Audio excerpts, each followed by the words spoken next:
성도 여러분, 안녕하십니까?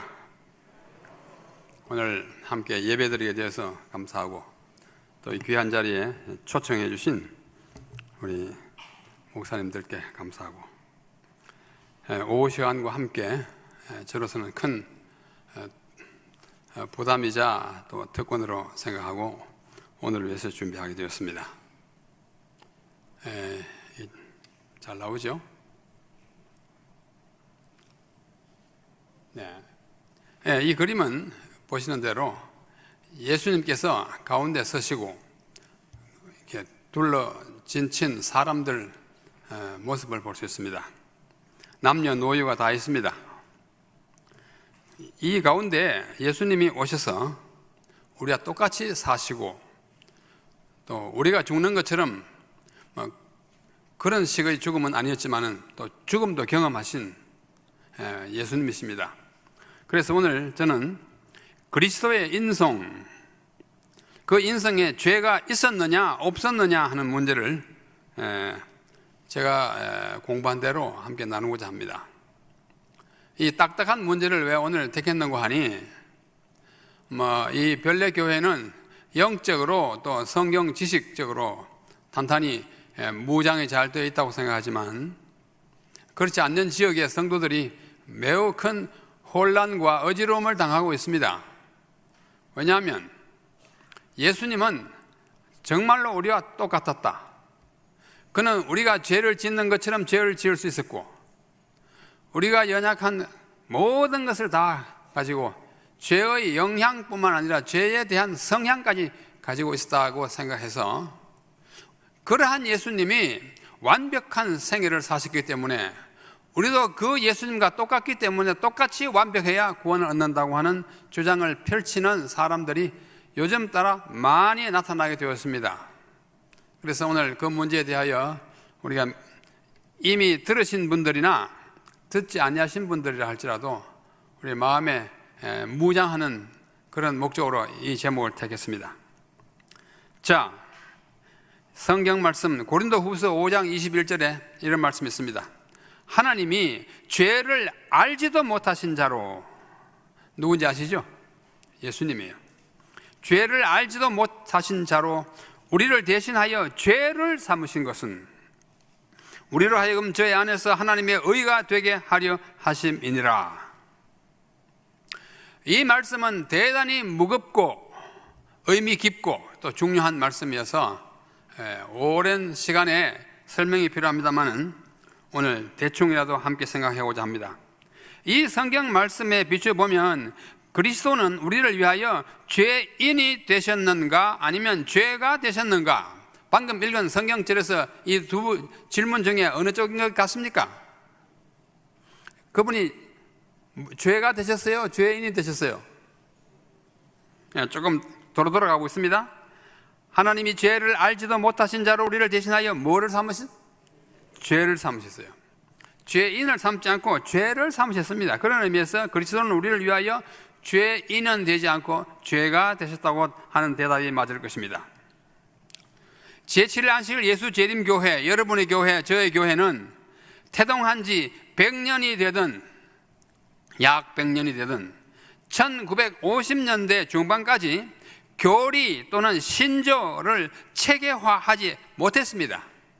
왜냐하면 이것이 교리다, 이것이 신조다라고 내놓으면 그 당시에 많은 사람들이 이것이 교리다 내어가지고 자기들의 주장을 세웠기 때문에 우리 교회가 또 교리를 사용하면 여러 교리 주장자들 중에 한 사람이라니 이런 취급을 받기 때문이었습니다. 그들이란 응하니 재림교회의 초창기 선구자들은 오직 성경만이 라는 구호를 사용하면서 성경의 가르침들을 단순히 나열하는 식으로 백성들을 가르쳤습니다. 교리라고 이렇게 붙이지 않고 신조라는 말을 쓰지 않았습니다. 하지만 그런 식으로는 그들의 신조를, 성경에 근거한 가르침을 계속 유지하거나 발전시킬 수가 없었습니다. 그리하여 새로운 시대로 접어들게 됩니다. 그러다가 1950년대 중반에 1955년, 6년, 7년, 8년 그때입니다. 그때에 이르러 우리 교회를 심층적으로 연구하려던 외부에 두 사람이 있었어요. 한 분은 도널드 G. 바른하우스라고 하는 사람이었고, 또 한 분은 월터 R. 마틴이라고 하는 사람이었습니다. 이 두 분이 우리 교회를 아주 근접 연구를 했습니다.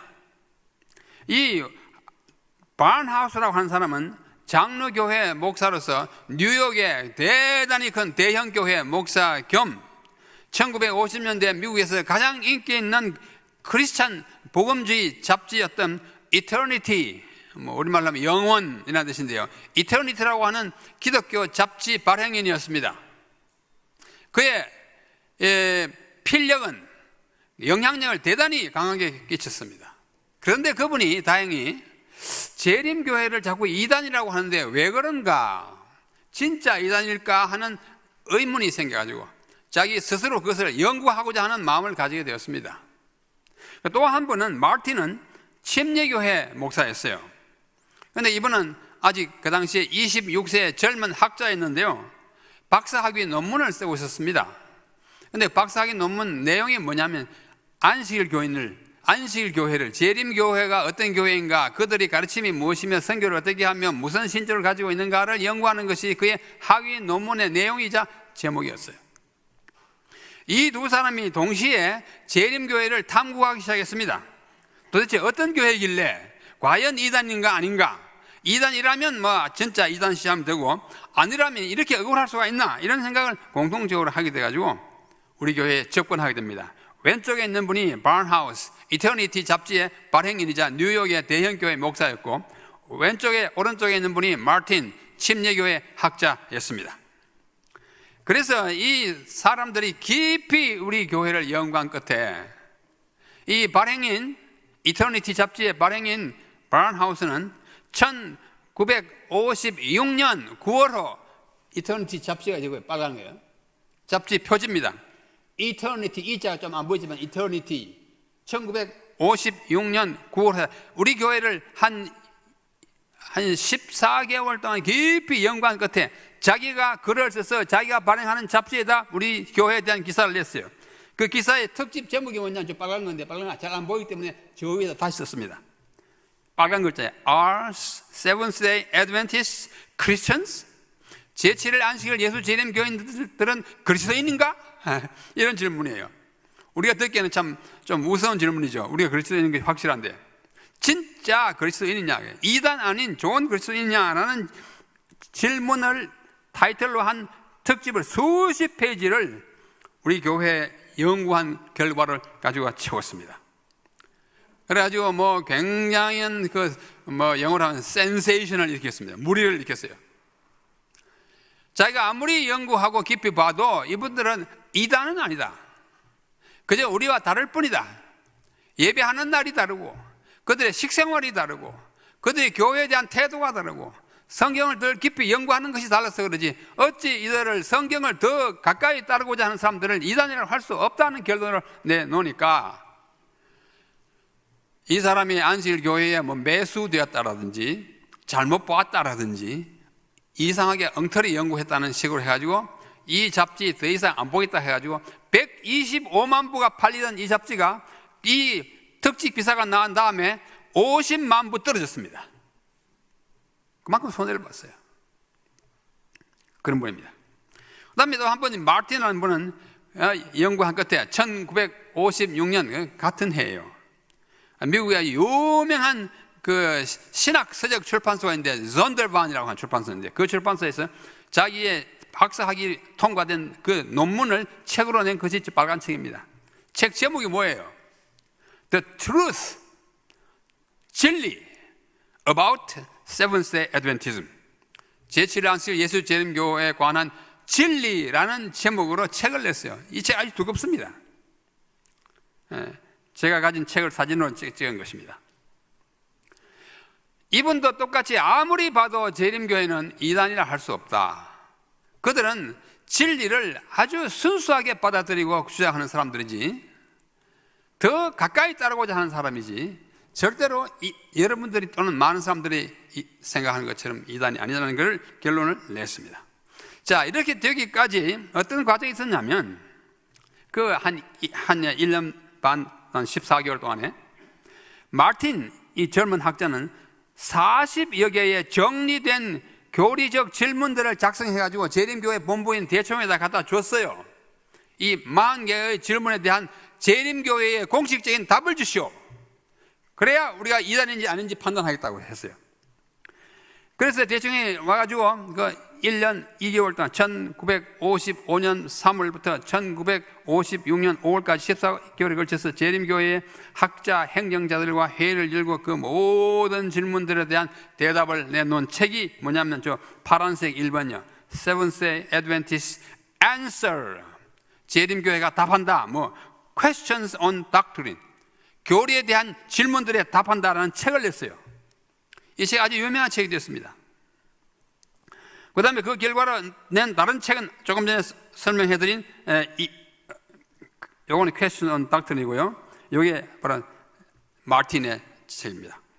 이 책은 우리 교회 출판사가 냈는데 마틴과 또 다른 사람들이 가지고 온 40개, 더 엄격히 말하면 더 질문들도 48개의 교리적 질문에 대하여 우리 교회가 공식적으로 대답한 것입니다. 우리는 이렇게 믿는다.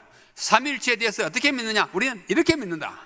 LNG 와이스는 뭐 하는 사람이냐? 우리는 이렇게 믿는다. 안식일은 뭐 하는 날이냐? 우리는 이렇게 믿는다. 아주 솔직하고도 아주 깊이 있게 다루어서 온 기독교계 안에 그것을 냈습니다. 1957년입니다. 이것도 1956년에 나온 책이고요.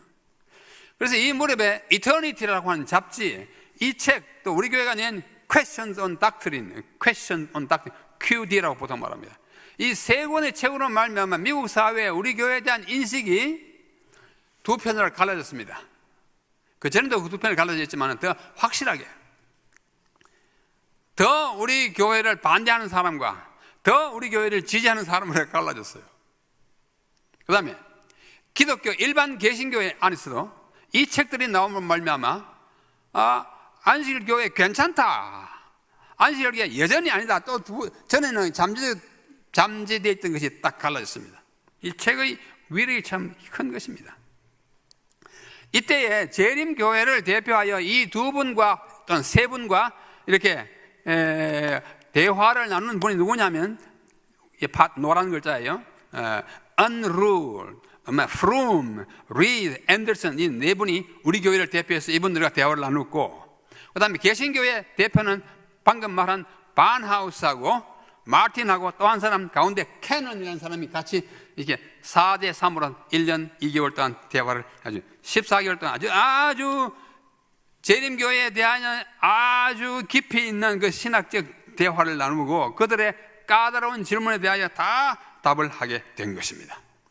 그 당시에 다른 이 복음주의 개신교 교회가 우리 교회에 대하여 가지고 있던 이 의문부호, 좀 끄림칙하게 생각하던 또는 우리를 오해하던 것 중에 가장 중요한 것 4가지가 있어요. 한번 들어보십시오. 파란 글자요. 첫째, 그리스도의 십자가상의 속죄는 완전하지 않았다라고 우리가 가르친다고 그들이 생각했어요. 그렇습니까? 안 그렇습니까? 여러분이 알기에. 아니에요. 우리는 그리스도의 십자가상의 죽음이 완전한 속죄를 이룬다고 우리는 믿습니다. 그렇지 않습니까? 네. 그러나 완전히 이렇다고 해가지고 그를 믿든가 안 믿든가 상관없이 다 구원한다는 말은 아니에요. 네. 둘째, 구원은 은혜에다 율법의 행위를 더하여 이루어진다고 우리가 믿는 것처럼 그들이 생각했어요. 여러분 어떻습니까? 구원은 은혜에다가 우리의 어떤 행위를 더 보태야 이루어집니까? 아니에요. 왜 그런 오해를 했는가 하니 우리가 안식일을 너무 잘 지키려고 하기 때문에 그랬어요. 너무 잘 지킨다는 말은 어폐가 있지만 그들이 보기에 저렇게 하지 않아도 되는데 너무 까딱스럽게 지킨다고 생각했어요. 그러나 우리는 구원을 받았기 때문에 지키는 것이지 구원을 받기 위해서 받은 그러면서 안식일 지키는 거 아닌 거 여러분 다 동의하시죠? 네, 그때나 지금은 마찬가지예요. 셋째, 예수 그리스도는 영원 전부터 계신 하나님이 아니라 피조물이다 이렇게 우리가 믿는다고 그들이 오해했어요. 여러분 예수님 피조물입니까? 아니에요. 하나님과 동등한 신이라는 사실을 우리는 믿고 있어요. 넷째, 예수 그리스도는 성육신 했을 때에 인간의 타락하고도 죄 있는 본성을 취했다고 우리가 믿는 것처럼 그들이 생각했어요. 여러분 어떻습니까? 이 문제에 대해서는 오늘날도 재림교회 안에 아까 조금 전에 말씀드린 바와 같이 여전히 우리를 분리시키고, 예수님은 죄 없었던 분이라고 생각하는데 죄 있었으니, 예수님이 죄 있었는데도 완전했으니 우리도 완전해야 된다는 교묘한 교리로서 우리를 어렵게 하는 사람들이 있습니다. 이 문제를 오늘 우리가 함께 생각하고자 합니다. 왼쪽에 있는 것이 조금 전에 말씀드린 1957년에 나온 Questions on Doctrine, 우리 교회 교리에 대한 답을 낸 책인데, 그로부터 50년이 지난 2007년에 이 Questions on Doctrine을 다시 개편해가지고 낸 책이 오른쪽 책입니다. 아주 뜻깊은 행사를 그때 했습니다. 이 Questions on Doctrine, 우리 교회의 교리를 이렇다라고 이제 질문에 대하여 답한 이 책을 쓴 사람들은, 그 중에 대표적인 집필자가 누구냐면 레로이 프룸이라고 하는 우리 교회 1950년대 가장 위대한 학자였습니다. 우리 교회 신학을 대표할 만한 학자였는데요, 이 저자들은 엘렌 G. 화이트 여사의 여러 진술들 중에서 그리스도의 무죄한 인성을 강조하는 구절들을 주로 인용하면서 그 Questions on Doctrine이라는 책의 어떤 한 장, 챕터에는 임의로 파란 제목에 제목까지 붙였어요. 파란 글자 제목. 뭐냐면 무죄한 인성을 취하심, 영어로 took sinless human nature라는 제목을 붙여서 소개할 만큼 와이프인이 말씀한 여러 말씀 가운데 예수님은 죄가 없었다는 말씀을 주로 인용하면서 그렇게 했어요. 그들이 왜 이렇게 했느냐 하면, 그 당시 1950년대에 우리 교회에 관하여 연구하던 개신교회 지도자, 아까 그 캐넌, 바하우스, 마틴을 대표하는 많은 학자들에게 우리 교회가 그리스도를 죄인으로 여긴다는 인상을 주지 않으려고 좀 강조해서 좀 과도하게 그리스도의 무죄함을 좀 이렇게 주장한 것입니다. 그래서 무죄한 건 맞아요. 그러나 이제 그 다음에 우리가 보면 좀 더 기술적으로 해야 합니다. 이분이 바로 레로이 프룸이라는 분이에요. 아주 유명한 학자입니다. 1950년대 우리 교회에 뭐 문제 있으면 이분이 많이 해결했어요. 또 책도 많이 남겼습니다.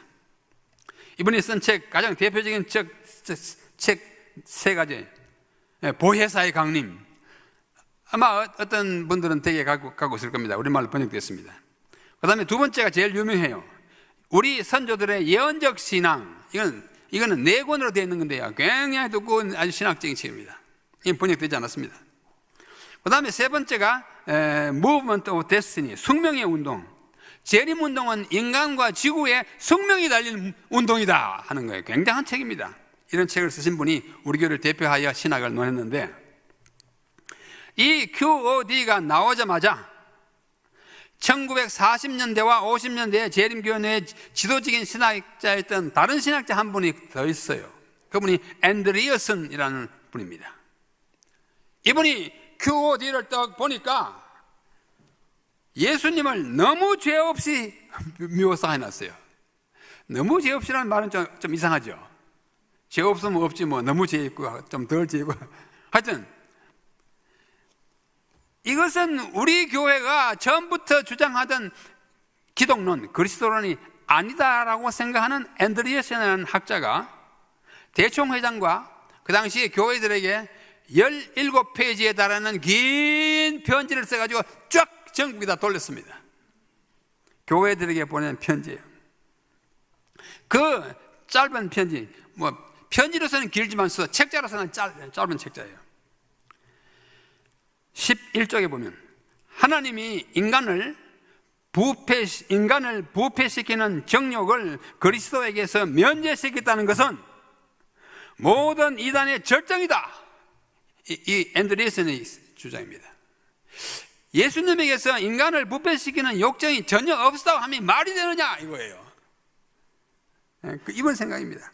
그것은 모든 참된 종교를 파괴시키는 것이요 구속의 경륜을 완전히 무효화시키는 것이다. 굉장히 강한 어조로 말합니다.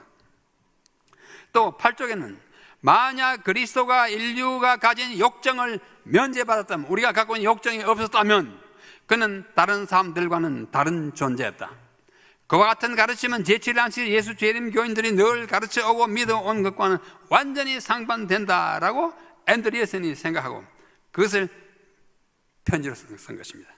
그래서 이 새롭게 나타난 Questions on Doctrine이라는 그 책의 신학을 이 앤드리에슨은 뭐라고 했냐면 신신학이라고 아주 배척하는 용어를 썼어요. 신신학이라는 말, 얼른 보기에는 새 신학이니까 좋아 보이지만 그게 아니고 저는 아주 타락한 신학이라는 뜻으로 신신학이라고 하는 딱지를 붙였습니다.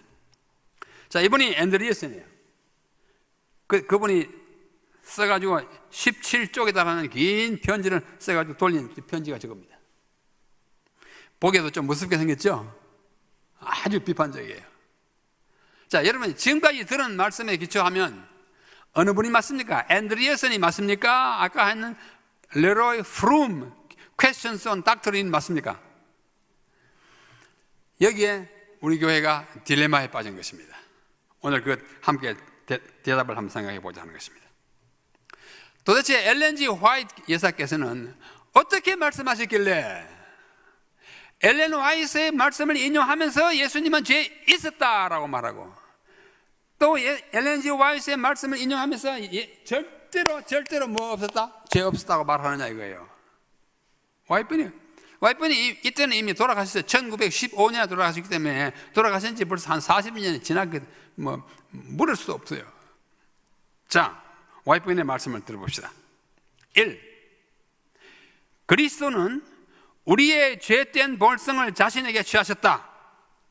이렇게 말씀했어요. 리뷰 앤 헤럴드에 말씀했습니다. 자, 이것만 딱 끄집어내면 예수님이 어때요? 우리하고 어때요? 같이 보입니다. 같다는 말도 맞습니다. 둘째, 그분은 예수님은 죄로 인하여 퇴보되고 더럽혀진 타락하고 고통당하는 인성을 그 자신에게 취하셨다. 어때요? 우리와 똑같이 했다는 뜻입니다. 이러한 진술들을 보면 밑에 엘렌 화이트 여사는 그리스도가 죄 있는 인성을 가졌던 것으로 믿은 것처럼 들립니다. 그렇죠? 그래서 이런 계통의 말씀을 인용해가지고 예수님은 죄인과 똑같았다 하고 강력히 주장하는 사람이 나오는가 하면 그 앤드리에슨 같은 사람이에요. 자, 또 보십시다. 엘렌 G. 화이트의 다른 진술. 1번, 사람들 앞에, 교인들 앞에 그분을, 예수님을 죄의 성향을 지닌 사람으로 제시하지 말라. 어때요? 예수님 죄인이요? 아니야? 아니에요. 2. 우리는 그리스도의 인성의 완전한 무죄함에 관하여 한 점의 의심, 오해도 가져서는 안 된다. 아까 읽은 두 말씀과 지금 읽은 두 말씀 사이에 상당히 뭐예요? 모순되는 것 같기도 하고 차이가 있는 것처럼 들립니다. 이러한 진술들을 보면 화이트 여사가 그리스도의 인성은 완전히 무죄한 것으로 믿은 것처럼 보입니다.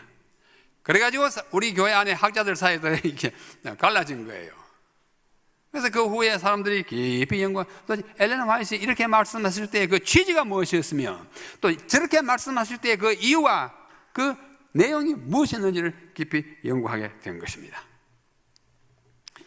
자, 좀 더 그리스도의 인성에 관한 재림교회 신학을 조금 뒤로 물러갔어요. 역사에 뒤로 물러갔어요. 엘렌 화이트 당시로 한번 뒤로 한번 물러가 보겠습니다.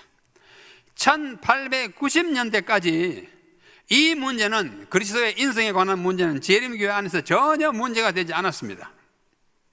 그리스도의 인성 문제를 처음으로 공론화한 사람이 누구냐 하면 E.J. 웨거너라고 하는 사람입니다. 뭐 와그너라고도 합니다만 웨거너라고 하는 사람이에요. 그분이 1889년 영문 시조에 이 사실을, 인성 문제에 대한 공론을 시작한 것입니다. 이 기사에서 웨거너는, 그 당시 웨거너는 30대의 아주 젊은 성경학도였습니다. 그는 그리스도가 다른 모든 아이들과 같이 죄된 경향을 가지고 태어났다고 정했어요. 죄된 경향, 제가 영어로 말하면서 sinful tendency, 경향. 이 사람은 어떤 경향이 있다 할 때 그런 경향이에요. 1895년에 이 사상은 1895년에 한 5년 지나가지고 웨거너뿐만 아니라 또 다른 그 당시에 아주 젊은 학자였던 A.T. 존스라고 하는 사람과 또 W.W. 프레스컷이라는 사람이 이 웨거너의 주장에 동조해서 온 교회 안에 이것을 가르치기 시작합니다. 이분이 웨거너예요. 웨거너이고 또 이분은 존스이고 이분이 프레스컷입니다. 이 세 사람이 교회 안에 예수님은 우리가 똑같은 죄인이었다 이렇게 주장하기 시작했습니다. 1895년 대총회 회의에서 A.T. 존스는 다음과 같이 말했습니다. 영어를 이걸 이제 번역하면 그리스도의 본성은 정확하게 우리의 본성과 같았다. 누구 편이에요? 나중에 앤드리어슨과 같은 사상이에요. 그분의 인성에는 여러분의 인성과 다른 점이 조금도 없었다. 예를 들면 뭘 내가 없는 걸 보면 훔치고 싶어 하는 마음이 생기던 사람이었다. 그분이 남성이었으니까 여성을 보면 음욕을 품었다. 우리가 똑같았다 이렇게 생각하는 거예요. 인간의 육체에 있는 죄에 대한 모든 성향들이 그분의 육체 안에 있었다. 그러나 그것들 중에 하나도 나타나도록 허락되지 않았다. 그분은 그 모든 것을 정복했다. 그래서 그분은 구주다. 언론 보기에 흠잡을 데가 없어 보입니다. 이래하여 재림교회는 그리스도의 인성은 죄된 것이었으나 그가 실제로 죄를 짓지는 않았다는 교리를 받아들이게 되었습니다. 앤드리어스는 이러한 교리에 기초하여 마지막 세대 신학을 수립하게 됩니다. 마지막 세대가 뭐냐? 마지막 세대는 예수님처럼 아무리 죄된 성향이 있고 죄를 짓고 싶은 욕망이 있다 하더라도 그걸 극복하고 이겨내야만 마지막 시대에 하나님의 백성으로 남을 수 있다는 그런 생각을 해요. 그러나 다수의 재림교인들은 엘렌 화이트의 상충, 서로 모순되는 듯이 보이는 이 진술들의 참뜻을 알기 위해서 노력하게 됩니다. 화이트 여사가 믿은 그리스도의 인성은 과연 어떤 것이었나? 다시 말해서 그리스도의 인성은 죄 있는, 영어로 하면 sinful nature였는가? 아니면 죄 없는 sinless nature였는가? 그리스도의 인생에 관하여 화이트 여사가 진술한 모든 글들을 많이 말씀했기 때문에 종합적으로 연구한 이들은 그가 말하는 그리스도의 인성은 다음과 같이 요약 정리될 수 있다고 결론을 내리게 됐습니다. 첫째, 와이픈이 말씀한 그 모든 것들의 배경을 알기 위해서 와이픈이 주로 당시에 읽거나 의존했던, 그분이 계시를 받아서 의존 없이도 쓸 수 있지만 그러나 많은 책을 참고했어요. 교리라든지 역사적인 면에서는 많이 참고했는데 그가 많이 참고한 책 가운데 하나가 뭐냐면 저 위에서 두 번째 줄 노란 글자 헨리 멜빌이라고 하는 영국의 목사이자 신학자인데 이분이 쓴 아주 영감적인 책을 와이픈이 굉장히 탐독했어요. 그래서 여기에 영향을 조금 받은 것 같습니다. 그런데 이분의 견해에 의하면 아담이 죄를 지음으로 말미암아 초래된 두 가지 결과가 있다 그랬어요. 하나는 무구한 연약성, 말 좀 어렵죠. 무구, 죄는 아니고 때는 아니지만은 나쁜 건 아니지만은 인간이 연약한 거, 다시 말해 배가 고픈 거. 타락하기 전에 배고픔을 느끼지 않았을 것 같습니다. 그다음에 병약한 거, 병들지 않았고, 슬픔, 죄의 결과로 느껴지는 그 결과로서 우리가 느끼는 아주 연약성이에요. 아프고 죽는 거. 죽는 건 뭐 죄는 아니잖아요. 죄의 결과지. 그죠? 아픈 거는 죄가 아니에요. 그러나 우리는 아파요. 왜? 죄의 결과로 아프고, 배 고파요. 고프고, 아프고, 약하고 이런 건 다 죄의 결과에 이르러는 인간의 연약성이에요. 둘째로 아담에게 타락하기 이전에 없던 것이 생기게 된 것이 뭐냐면 죄된 성향입니다. sinful propensity예요. propensity는 tendency보다 더 강한 것입니다. 죄를 짓고 싶어하는 욕망 같은 거예요. 범죄하려는 성향, 악을 향한 경향을 아담이 그때부터 가지게 됐는데, 아담이 타락하기 전에는 무고한 연약성과 죄성 성향들이 없었지만은 그가 타락한 후에 이 두 가지가 생겨났다고 생각하는 것입니다. 그러면 와이프의 모든 것들을 다 종합해 볼 때 그리스도의 인성에 관한 이 헨리 멜빌의 견해이자 와이프인이 말씀하신 모든 것들의 배후가 되고 그의 이해는 이런 것이라는 결론을 내리게 됐습니다. 첫째, 타락 이전에 아담은 무고한 연약성이 없었습니다. No. 죄된 성향도 없었지만 죄를 지음으로 말미암아 무고한 연약성도 생기게 되었고, yes. 죄된 성향도 그때부터는 죄를 더 짓고자 하는 마음이 생겼다. yes예요. 그러나 예수님은, 그리스도께서는 어떤 인성을 쓰셨는가? 무고한 연약성은 그분이 가지고 태어났습니다. 인간이니까. 우리 유대 땅에 내려오는 전설에 의하면 예수님이 어릴 때 쫓아다니다 무릎이 깨져가지고 피 흘리면서 와서 울고 하던 얘기도 있고, 또 장미를 갖고 왔는데 그 장미 가시가 찔려가지고 이렇게 했다는 얘기. 왜? 우리가 똑같은 혈육이에요. 맞아요. 그러나 죄된 성향은 가지고 있지 않았다고 와이프는 자꾸 말합니다. 와이프는 죄된 인성은 가지고 있었지만 죄 결과로 나타난, 그러나 그가 죄를 짓고자 하는 성향은 없었다고요. 자, 여러분과 저하고 똑같은 인성이라면 그분은 마리아와 요셉의 아들이어야 합니다. 그러면 우리가 똑같을 것입니다. 그렇죠? 그러나 예수님과 우리와 사이에 차이점이 있습니다. 그건 뭐냐면 아버지가 달라요. 저의 아버지는 인간 아버지고 예수님의 아버지는 성령 아버지예요. 성령으로 잉태했는 그 차이만큼의 짓고자 하는 개인적인 그 욕구, 그 가지고 억지로 이렇게 하면서, 물론 가능성은 있지만은 우리가 느끼는 것 같은 것은 있지 않았다고 생각하는 것입니다. 그것이 오늘까지의 결론입니다. 자, 시간이 많이 맺는 말이에요.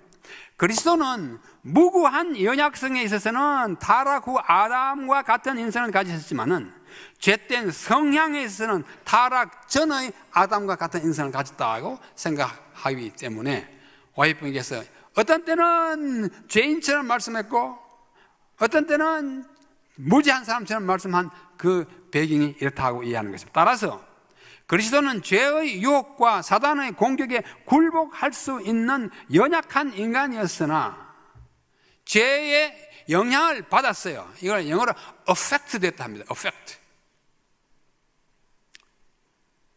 그러나 그분은 그 죄에 굴복하진 않았어요.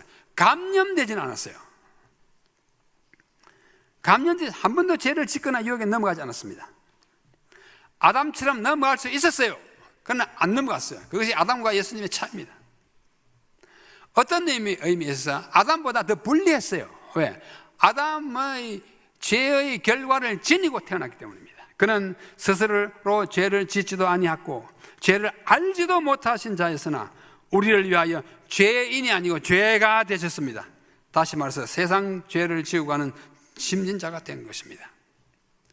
그리스도는 우리를 위하여 죄인이 되신 것이 아니라 우리를 죄를 담당하시고 인류의 죄를 지고 가는 자가 되셨습니다. 그런 의미에서 그분은 우리의 죄입니다. 죄란 말은 죄가 감당해야 할 모든 몫을 지니고 그 책임을 지시고 돌아가셨다고요. 결과를 당하셨지 그분 자신의 죄 때문이 아닙니다. 참으로 그러한 것입니다. 하나님이 죄를 알지도 못하신 자로 우리를 대신하여 죄를 삼으신 것은 우리로 저 안에서 하나님의 의가 되게 하겠다고 말씀하셨습니다. 이 말씀은 하나님이 죄인이 아닌 분을 죄인처럼 다루시다는 의미입니다. 이 21절에서 진술된 진리는 우리 교회 성경 주석에서 나오는 말씀입니다. 성경 전체에서 매우 심오하고 의미심장한 진리 가운데 하나이다.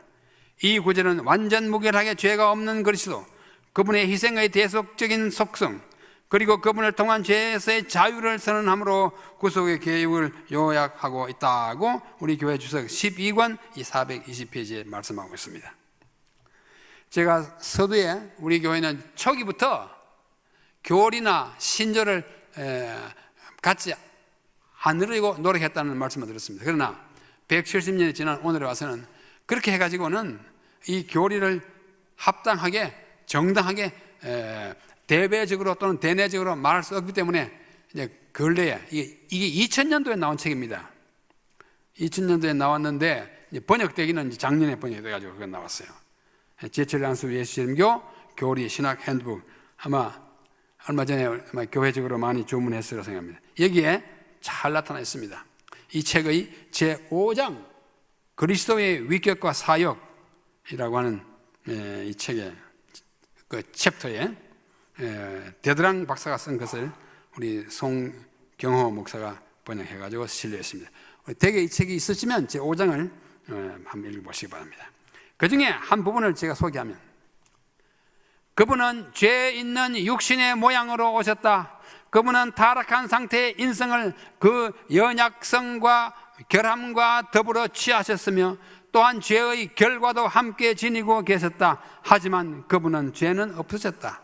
그분은 죄를 빼고는 다른 사람들과 똑같은 진정한 사람이셨다. 죄가 없으셨으므로 그분은 저는 사단은 내게 관계할 것이 없으니라고 말할 수 있으셨다. 예수께서는 4000년 동안 죄로 인해 연약해지고 퇴화되긴 하였으나 그럼에도 여전히 순결하고 흠이 없는 인성을 타고 오셨다. 요한은 그에게는 죄가 없느니라고 기록하고 있습니다. 예수님의 무죄하심에 대한 성경의 일관된 증언이 그분에게 죄 지을 가능성이 없었음을 의미하는 것은 아닙니다. 죄를 지을 수 있었어요. 그건 안 지었어요. 아담이 죄를 지을 수 있었는데 그건 지었어요. 예수님은 죄를 지을 수 있었지만 안 지었어요. 그래서 우리의 구조가 되는 것입니다.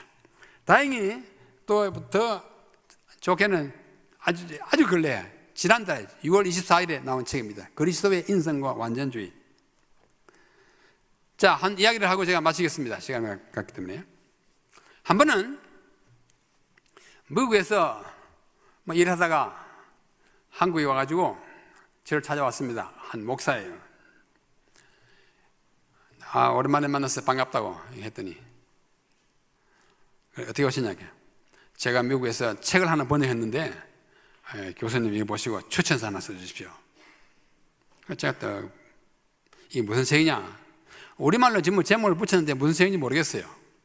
이 책의 원 제목이 뭐냐 하니까 뭐라 그래요.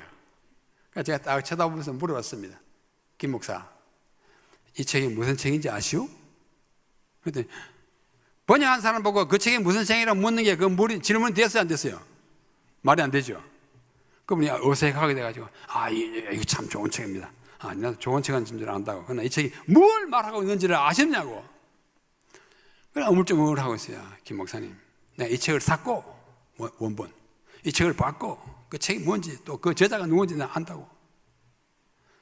이 책이 나는 굉장히 감동적으로 읽었지만은 이 책이 우리말로 번역돼서 우리 성도들이 읽기를 나는 원하지 않습니다.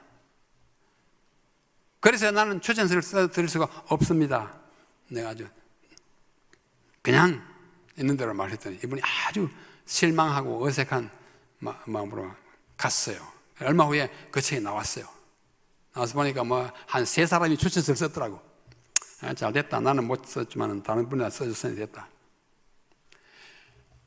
그러고 있는데 한 2년이 지난 후에 저기 우리 건국대학교 의과대학의 교수 한 분이 우리 교회 신실한 장로예요. 조영일 교수라고 있어요. 삼육대학 조영일 교수 말고 다른 조영일 교수입니다. 이분이 저하고 어떤 회의석상에 앉아가지고 옆에 오더니 목사님, 이 책을 아십니까? 내가 알지. 왜 묻나? 우리 교회에 신실한 여집사님 한 분이 이 책을 읽고 자살했습니다. 그래요. 이 책이 무슨 책이냐면 완전주의 책입니다. 완전주의. 그리스도가 우리와 똑같은 죄인이었음에도 불구하고 그렇게도 완전한 생애를 살았기 때문에 우리도 똑같은 죄인이지만 똑같이 완전에 이르러야 구원 얻는다는 책을 쭉 써놨어요. 한 권 같은. 그걸 보던 여집사님, 아주 신실한 여집사님이 아무리 노력해도 예수님보다는 차이가 너무 나고 아무리 해도 죄를 안 짓고 못 사니까 이렇게 살아가서 안 되겠다 하고 음독 자살했어요.